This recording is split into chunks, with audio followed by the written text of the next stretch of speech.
₹62.50 લાખના એનડીપીએસના ગુનામાં વોન્ટેડ મહિલા આરોપીની ધરપકડ. શહેરના તાંદલજા વિસ્તારમાં રહેતો પરિવાર ગાંજાનો વેપાર કરતા હોય તેમના વિરુદ્ધ શહેરના ગોત્રી તથા જેપી રોડ પોલીસ મથકે અગાઉના ગુના નોંધાયા હતા અને ધરપકડ પણ થઈ હતી. ત્યારે આ પરિવારની મહિલા વિરુદ્ધ વિદ્યાનગર પોલીસ મથકે પણ ₹62.50 લાખનો એનડીપીએસનો ગુનો નોંધાતા વડોદરા એસઓજીએ મહિલાને તેના ઘરેથી ધરપકડ કરીને વિદ્યાનગર પોલીસને સોંપી હતી.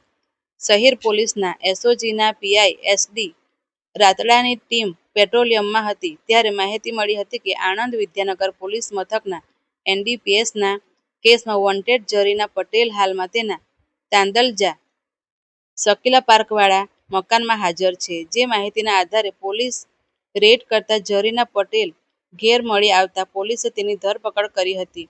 વિદ્યાનગર પોલીસ મથકે નોંધાયેલા ₹62.50 લાખના મુદ્દામાલ સાથે અગાઉ 2 આરોપીઓની ધરપકડ કરી હતી.